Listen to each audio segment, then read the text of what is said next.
forensic experts investigate a 200-year-old mystery. Two skulls preserved in a museum, evidence of a violent encounter with the last of the Red Indians, the Beothuk of Newfoundland.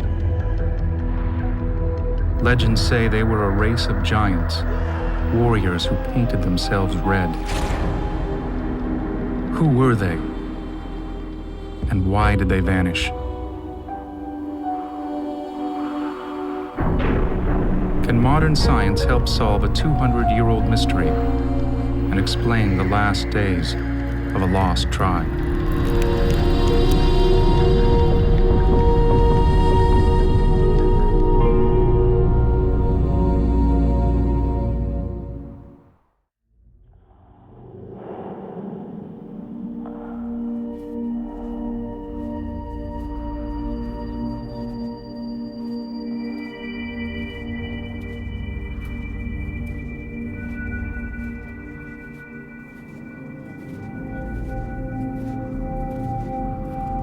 In 1827, native guides lead British explorer William Cormac deep into the interior of Newfoundland. Cormac hopes to become the first European to study the Beothuk. When Cormac went into the country, there still was not a lot known about the Beothuk, and he certainly reckoned with hostile reception. There was all kinds of apocryphal stories and folklore about them being a race of giants, and there had been all kinds of evidence that, given the right conditions, they could be violent.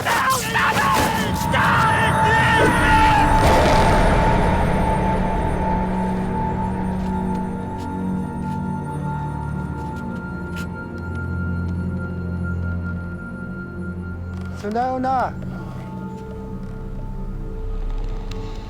You have the money.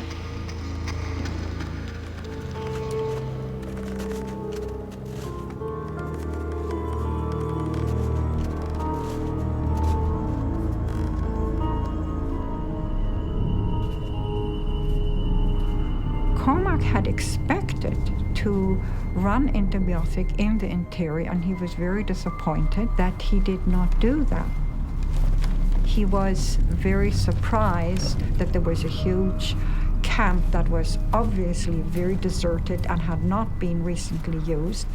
This area, which he had been told was a village, was now a cemetery. And while he was searching around, he came to this absolutely extraordinary burial hut.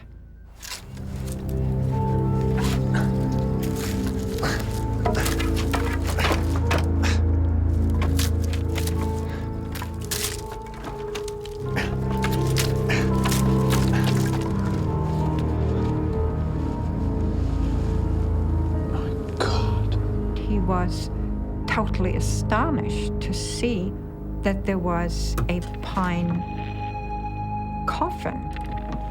Inside the coffin are the remains of a woman dressed in English clothes. Beside her, the remains of a man and an infant child. Who were they? Why was an English coffin inside a Beothuk burial hut? And it was one of his guides who told him that he knew who they were, and the story started 8 years earlier, right on the spot.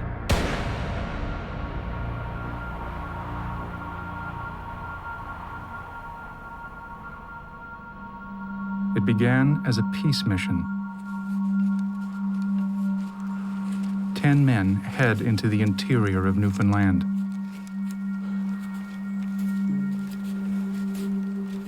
Their leader is 26-year-old John Peyton Jr. He is the local justice of the peace. The British governor has sent him to capture a Beothuk. There was a notion all through the history of European settlement in Newfoundland of capturing a Beothuk as a way of making peace with the group. The notion was they'd bring them in, show them that they meant well, send them off with gifts, and then everything would be fine. For 300 years, since the British first landed in Newfoundland, the Beothuk have refused to make contact. They are a mystery, known only for their strange custom of painting themselves red.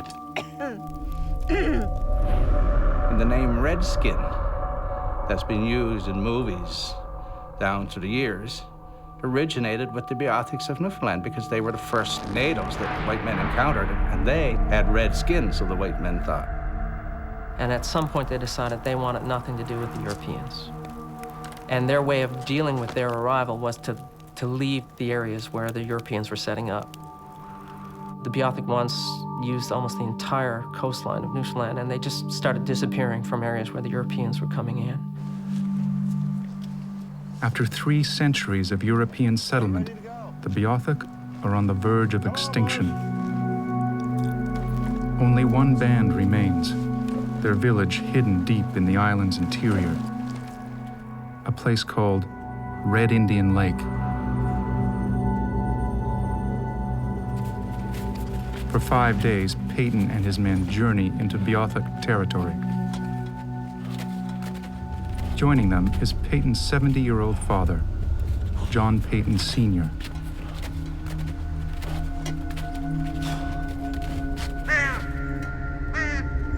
The Peyton's expedition into Red Indian Lake, it wouldn't have been a lark.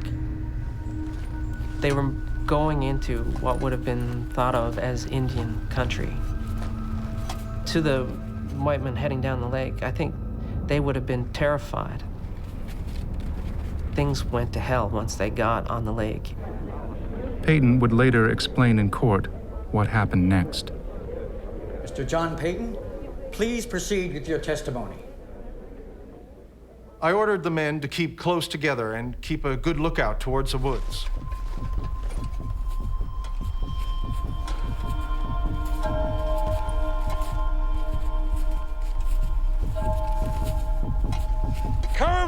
When they arrived at the lake, one of his men shot trying to kill a caribou.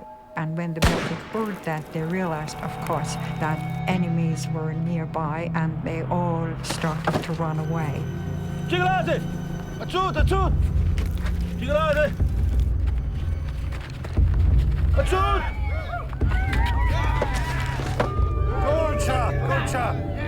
Supper tonight. On coming to the lake, I saw several Indians running away when I showed myself openly.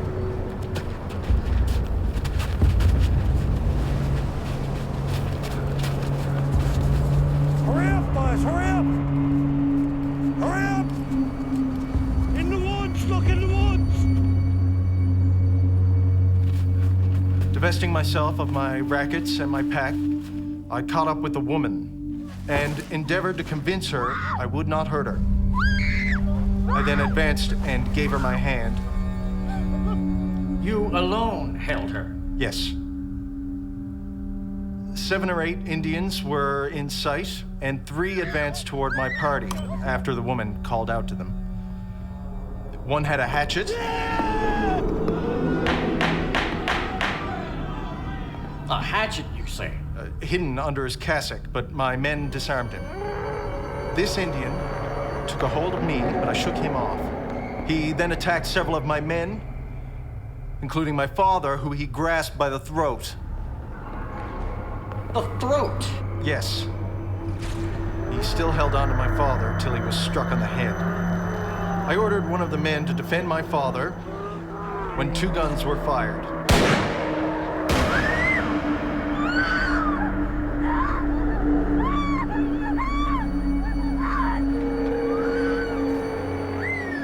We had no other choice.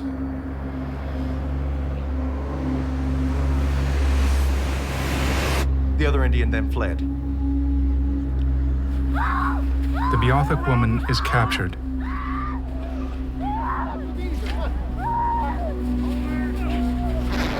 The chief is dead. Had we been able to intimidate or to persuade him to leave us, we should have been most happy to have spared using violence. Had violence been our intention, we could have carried it much further. The deceased came to his death in consequence of an attack upon the party in search of them, and his subsequent obstinance in not desisting when Peyton is acquitted of any criminal wrongdoing. for that purpose. He is awarded 100 British pounds for the capture of the Beothuk woman. Was such as to warrant their acting in the defensive.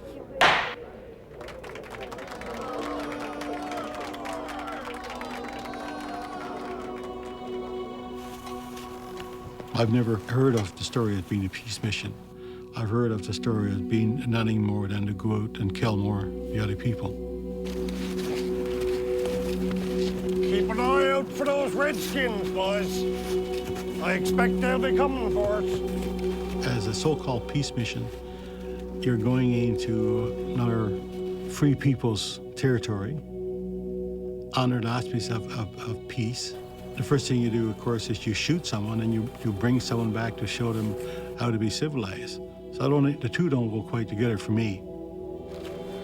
Stay alert, Billy. I know they're in those woods. I can smell them.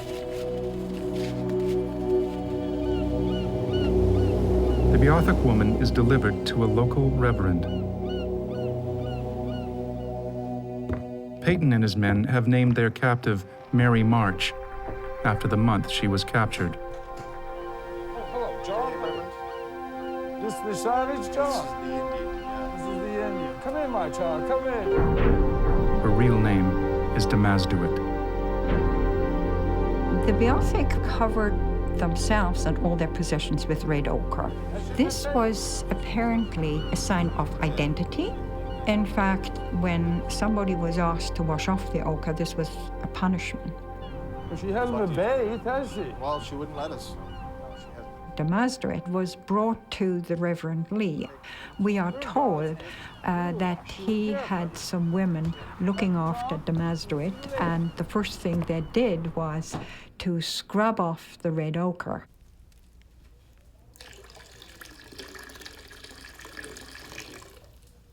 Red ochre was used every day as a spiritual connection and to protect your spirit.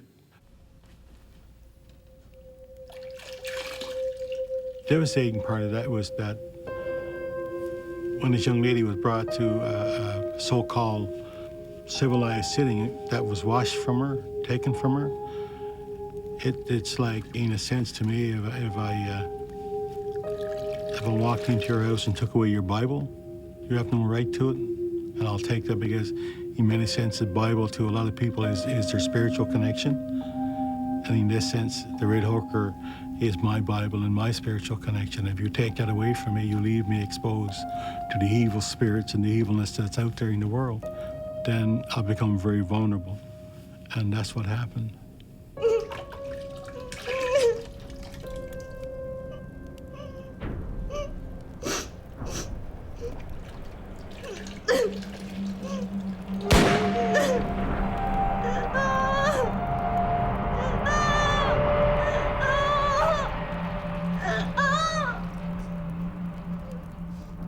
Damasduit has lost not only her freedom,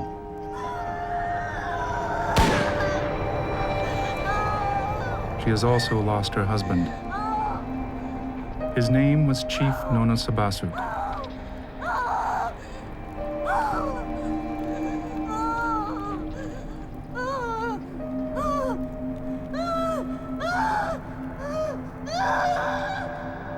Damasduit is brought to St. John's. Within 10 months, she will be dead. Soon after, her people will be extinct.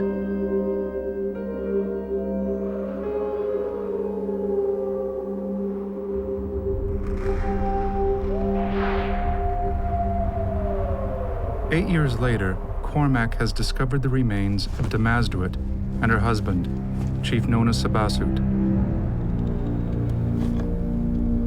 Why was Damasduit's body returned to the site of her capture? Was the chief's death an act of self-defense? Or was it murder?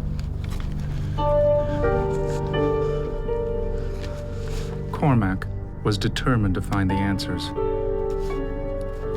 The two skulls that Cormac took from the burial hut that day now rest in a Scottish museum. They may help forensic experts unlock the mystery surrounding the extinction of the Beothuk. They may also hold evidence of murder.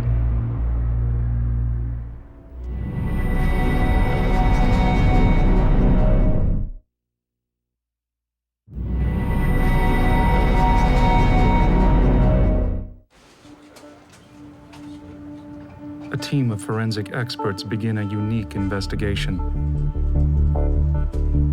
Can a pair of 200-year-old skulls reveal why the Beothuk have vanished? Dr. Tracy Rogers is a forensic anthropologist specializing in crime scene analysis. When I was first contacted about this case, I thought that it would definitely be a challenge given the fact that we don't have the scenes anymore. We don't have the rest of the remains anymore. All we have are the eyewitness accounts, the testimony, and the skulls. Richard Neve is a forensic artist specializing in facial reconstruction. The objective in this instance was to bring this skull, if you like, this person, this persona, back to life. It is a bit romantic to say breathe life into those remains, but to some extent, that is what we're trying to do. Both Richard and Tracy will be working with a resin copy of the chief's skull, generated from a three-dimensional scan of the original. Before you start, it has to be ascertained how old the individual was, what sex the individual was, and what ethnic group they belong to. The areas that we can use include the teeth. And if we look at this particular skull, we can see that the teeth are extremely worn down, which would suggest to me that the individual is probably of middle age. When you're very young, everybody has a soft spot, or the spaces where the bones really haven't connected yet. And as you start to age, they grow more and more closely together.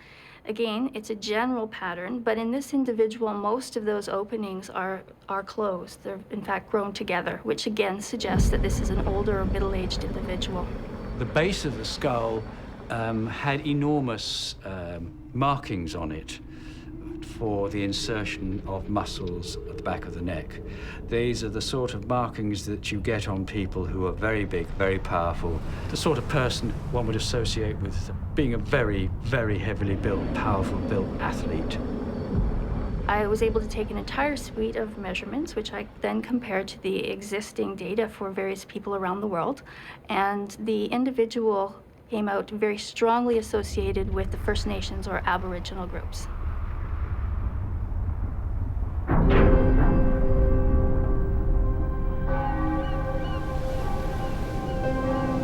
Demasduit is brought to St. John's to meet the governor. She is the first Beothuk most townspeople have ever seen. It was a sideshow, it was a freak show, probably. You know, this was a strange savage. He was brought into town, and I believe a lot of people went to see her because of the fact that she was a freak, something different, you know, something that they'd never seen before.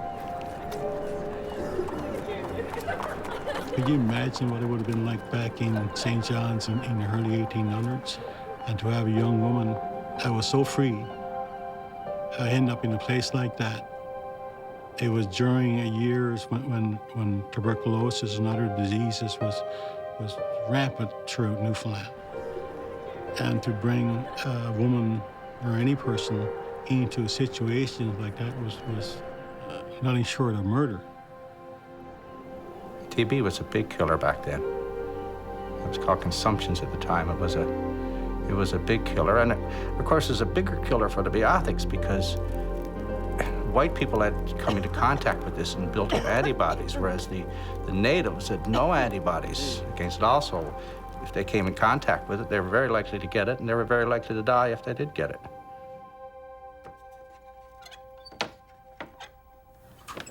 Now that's much better light. Mary, I can't tell you how excited we are to have you here in our home in St. John's. I must confess, it's the first time my wife and I have ever met a Red Indian. The Mazduit is brought to the governor's house. By the experience, and we would love to learn more about your culture and your heritage.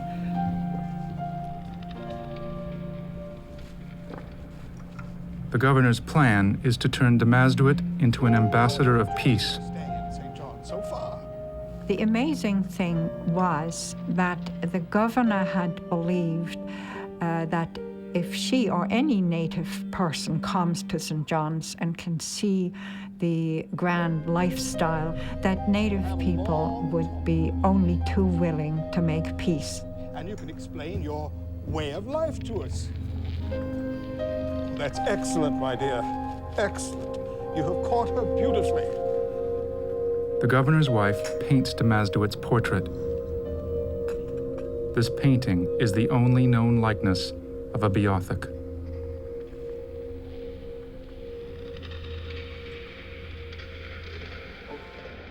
Forensic artist Richard Neve has begun his reconstruction of the face of the Beothuk chief.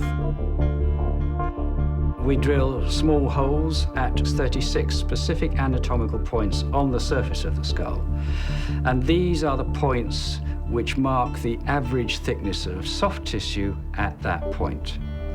And into these holes, small pegs are inserted, and the pegs are measured so that they actually represent the average thickness of soft tissue at those particular points.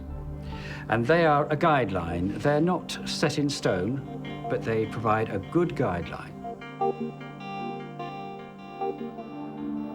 Dr. Terry Lynn Young is a geneticist at Memorial University in Newfoundland. She hopes to extract DNA from the 200-year-old skulls. What we want to do is take the DNA from the tooth of both the chief and his wife and do a DNA analysis, a comparison to other human populations. The DNA may help future studies determine the unknown origins of the Beothuk. Dr. Hendrik Poinar is a specialist in ancient DNA at McMaster University. He will attempt to extract DNA from the teeth. Once we get the teeth, then what we do is we embed them into silicone. And the reason we do that is because when we drill into them, we don't want them to explode into little pieces. As we drill, we collect the actual bone dust that comes out. After we collect the dust, what we'll do is we'll extract it using a set of DNA solutions. On average, I would say out of bone samples, out of 100 bone samples, if we're lucky, 10 may work. Even though it's a good source of DNA, because these teeth are over 200 years old, it's still a crapshoot. It's exceptionally difficult. It's not easy work. It's not CSI. What might the DNA tell us about the chief and the Mazduit, and what happened to their people?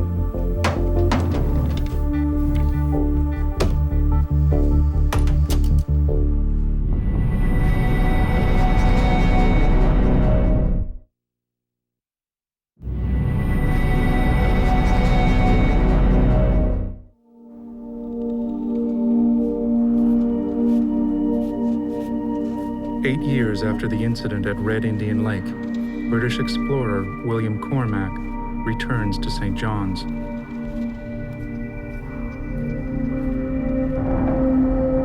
Cormac has the skulls of Chief Nona Sabasut and the Mazduit, and a mystery. What happened that day on the ice 8 years earlier? He launches an investigation and soon discovers that Peyton's motives were not entirely peaceful. Peyton and his father controlled the largest salmon fishery on the island. To the Peytons, the chief was the leader of a band of thieves. There's a fair bit of stealing of the Europeans' stuff and damage to their materials as well. Some of the pilfering was obviously getting materials that they could turn into spearheads or jewelry and that sort of thing. But a lot of it seems to have been a kind of protest, cutting away nets, stealing boats, burning buildings, that sort of thing. Suffering the heaviest losses was none other than John Peyton Jr. These settlers were living in an incredibly difficult landscape and just barely making a living at a very difficult trade, the fishery. So the loss of their equipment, that was a hardship for them, an incredible hardship for them. He states himself in one of his journals that he went out to take back what belonged to him. And when you make those statements, you're not out to make peace, you're out to take back and revenge for what's been taken, what you consider to be yours. The more he investigated, the more Cormac wondered what else Peyton was hiding. The answer was astonishing. There is one Beothuk still alive, a young woman named Shannon Dithet, a woman with a secret, and she is working as a maid in Peyton's home. After the death of Chief Nonosabasut, Shannon Dithet surrendered to English settlers. Starving, she was delivered into Peyton's care. Cormac finally has a living Beothuk to study, but Peyton refuses to let her go. He had some kind of proprietary feeling about her and wanted to keep her where she was. And there was some conflict between Peyton Jr. and Cormac over that. Peyton Jr. was not at home when she was taken away, and she seems to have been almost snuck out of the Peyton house by Cormac and brought into St. John's.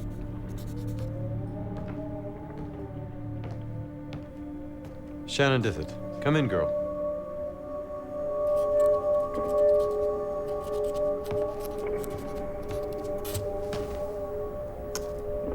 Come, sit, girl.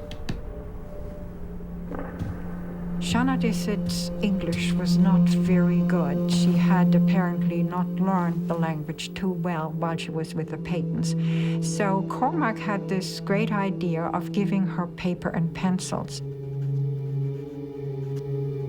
As Shannon Dithet began to draw, Cormac realized why Peyton refused to let her go.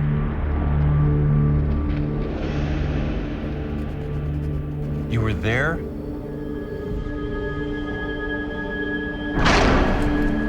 Shannon Dithet had witnessed what happened that day on Red Indian Lake. Today, her drawings are preserved at the Newfoundland Museum. They expose disturbing details that Peyton never reported. One of the things that makes Shannon Dithet a credible witness is the level of detail in her maps and the ability to identify specific individuals and their specific locations around the scene.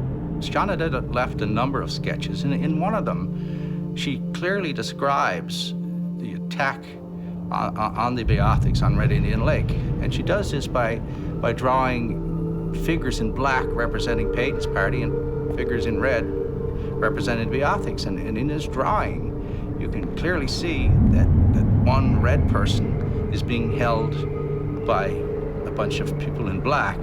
Presumably that was the Mazduit.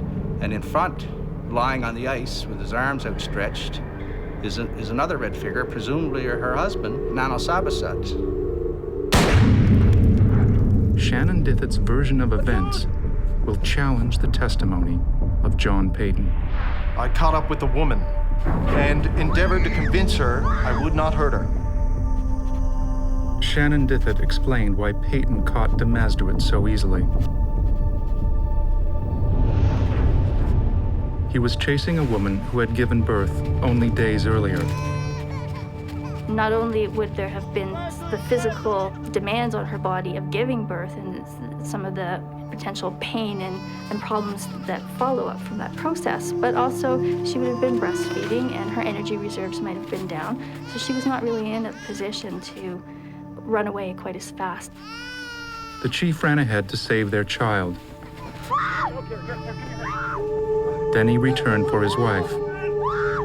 7 or 8 Indians were in sight, and 3 advanced toward my party after the woman called out to them. One had a hatchet.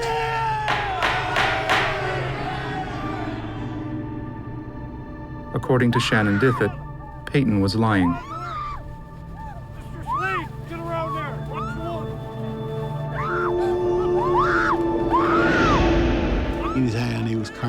branch, and he was waving the branch. In our society, that there is a branch that have 3 prongs, and it's like a peace symbol. And in this case, I believe the symbol that was used was the same symbol. He then attacked several of my men, including my father, who he grasped by the throat. Then Shannon Dithit drew a chilling event. According to her, Chief Nona Sabasut did not attack Peyton's father because he was old. You're probably up in the woods watching this. He attacked him because he knew who he was. That's a great flame. Years earlier, Peyton Sr. had murdered members of the chief's family. Peyton Sr. was known as a great Indian killer, and I think that was a reputation that he was quite happy to have. This man had killed Indians, as was known in the white community. Nona Sabasut may have wanted to take revenge, but also he recognized him as a dangerous person, and he was worried about the safety of his wife. Chief Nona Sabasut was facing his worst enemy, a man who had attacked many of his relatives, perhaps even himself. The mandible, or the lower jaw, shows evidence of having been damaged sometime prior to this individual's death. Time period long enough that it's actually been able to heal. This is the injury here. This is the area here where you can see the projection of the bone where it hasn't healed in proper alignment. It would have been a fairly serious injury because there's a good section of the mandible or the jaw that is out of alignment. What happens when you receive a blow like that, and this went right across his face, deep into the bone down here, and for a blow, whether it's from a knife or an axe, to do that, it's going to cut through the tissue there, right through that. So it's a very, very vicious, deep cut to the bone. Peyton never mentioned the chief's wound or his father's earlier conflict with the Beothuk. Has science uncovered a secret the Peytons wanted to hide? There was a scuffle with various of the men. Nona Sabasut tried to get hold of guns. And then there were gunshots. But the most startling of Shannon Dithit's revelations was yet to come. One that would solve the mystery of why the Beothuk disappeared.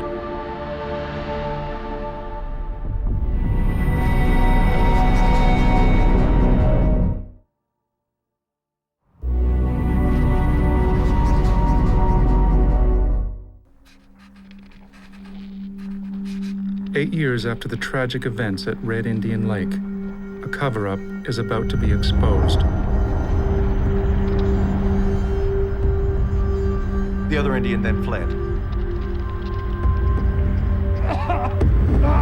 Kill the bastard! Mr. Day! He's getting away! Shoot him! Shoot!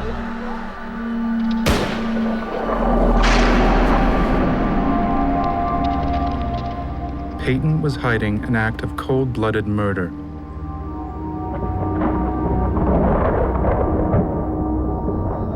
There were 2 people killed on the ice that day, and why was the second person killed? There's been no explanation of that.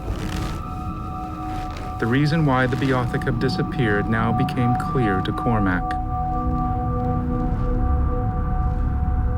That would have had a huge impact on that group of people. They were, according to, for example, Shannon Dithit, they were among the 2 best hunters in that group. They were men of an age to have children. Losing that out of that small of a group was probably the start of the real end of the Beothuk.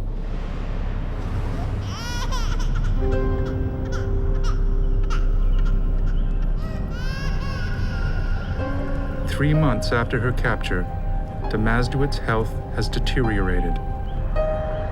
She pleads to be reunited with her child.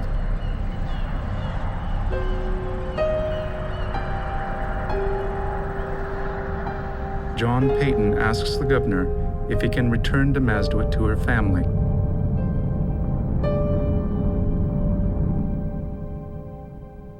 The governor commissions a ship and 49 Marines to bring Demasduit home, along with a cargo of gifts for her people.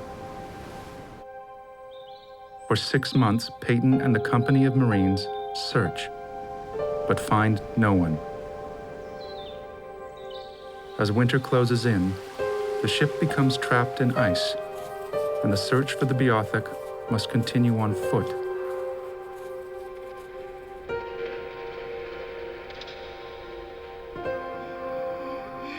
Demasduit becomes too weak to go ashore.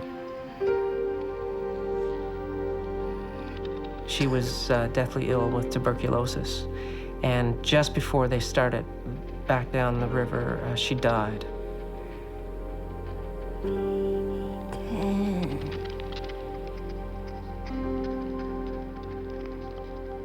Apparently, her last wish was to see John Peyton.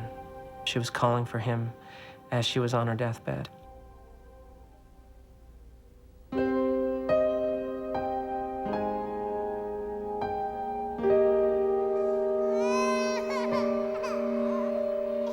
Shannon Diffett's final revelation is tragic.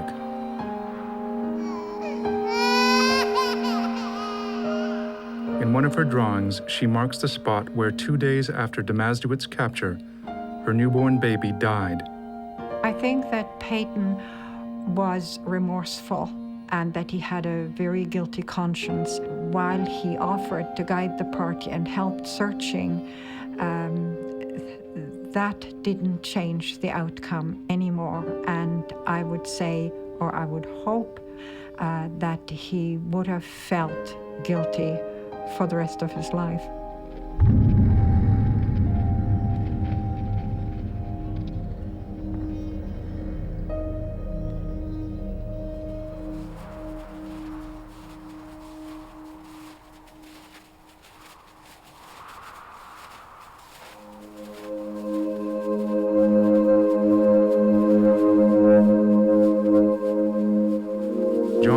Jr. failed to return Demasduit to her people, or to reunite her with her child.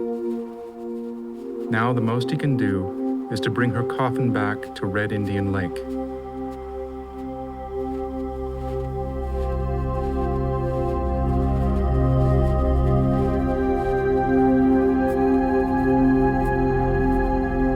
After 21 days of travel, they reach the site where it all began. The settlement is now deserted.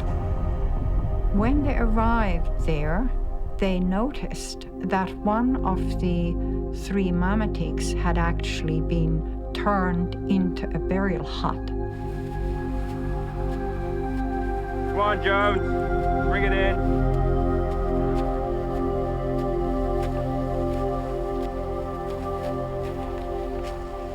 Brian, stand to picket.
In his hand to make a big difference to the outcome of this meeting with the Beothuk at Red Indian Lake. He obviously was unable to bring himself to let Demasduit go. It would have been sort of almost a split second that he had to decide, all right, I'll let her go and we are going to have friendly relations. And he just wasn't able to do that. Almost certainly, the Beothuk would have known these white men by sight. They would have known from their past dealings with them what kind of men they were. And I've always found that part of the incident incredibly heartbreaking, because basically Nonazabud walks up to these men who he knows to be killers and stands there for some time talking to them in his own language, but basically trying to talk them into being civilized. His wife's being taken from him. His wife is being taken from him right before his eyes, and why wouldn't he try to stop that from happening? And he did in every way possible.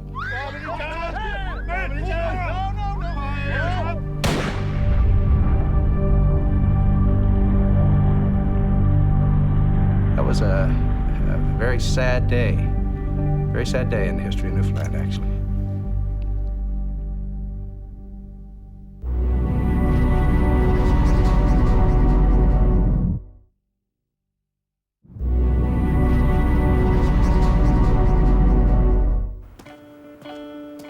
A final chapter in the story of the Beothuk people is being written.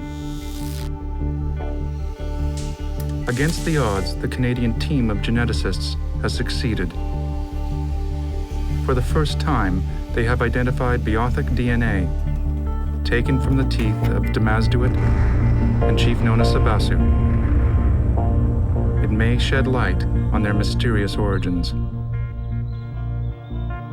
What we have embarked on is the first phase of a very long journey into who were the Beothuks. We will know the ancestral group they come from. For example, we might know that they're descendants from the archaic maritime Indians that occupied the island of Newfoundland 4,000 or 5,000 years ago. Or we may know that they're actually closely related to the Mi'kmaq Indians. Who knows what the answers will be, but I'm really excited that we're going to find them. In 1827, William Cormac finally had answers. He began his investigation to learn about the Beothuk, but uncovered a murder. When Shanadithid stayed with Cormac, it became clear that she was gradually being overwhelmed with the great sadness of having lost her people. Cormac said she never laughed and she never talked about her people without shedding tears. Within months of revealing her story, Shannon Dithit, like Damasduit before her, died of tuberculosis. Many consider her to be the last living Beothuk. William Cormac returned to Scotland, taking the skulls of Damasduit and Chief Nona Sabasu with him. There they remain to this day. Almost 2 centuries after the extinction of the Beothuk, Richard Neve is finally ready to offer a unique glimpse into the past.